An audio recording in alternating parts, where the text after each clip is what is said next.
But let's talk about more about representation.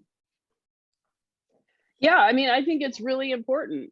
This is, I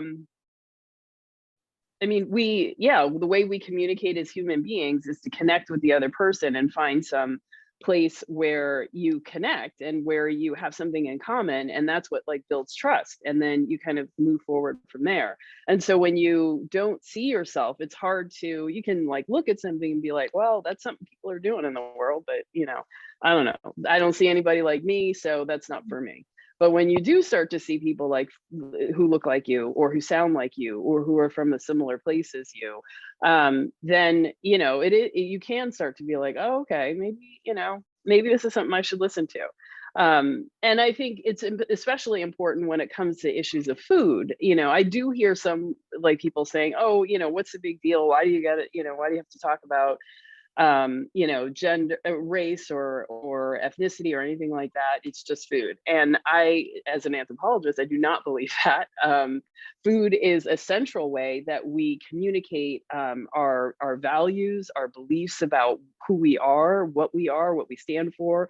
It is a way of communicating where you stand in the family. How much you get to eat, what you get to eat, do you get to choose first? Like there's all of this stuff around food, and it is not just food, unless you're by yourself and you never engage with other people. Celebrations Exactly. revolved around food, and we show love with food, and our social interaction is based upon food, and food is very culturally or even ethnically, if I may say so, specific, right? Yeah, absolutely.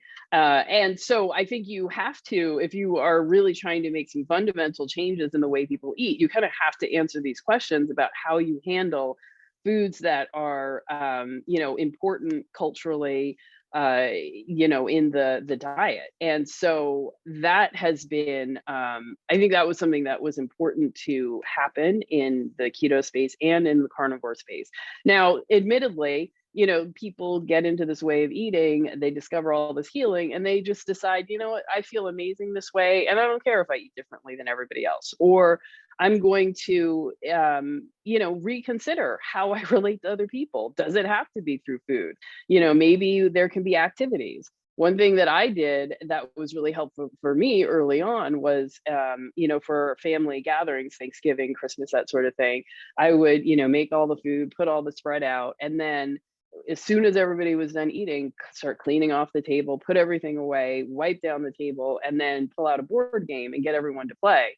And that was like a new, sort of thing, but I felt like it sort of put an end to the meal. It stopped the picking that continues to happen where you just keep eating for like 2 hours because you're sitting at the table talking.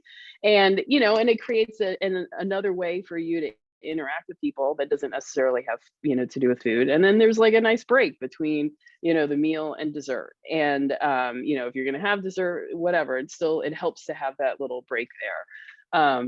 So that I think is important to do, like as you start to engage within a community of like-minded people this way, who eat this way, you kind of get ideas about how to navigate some of these challenges.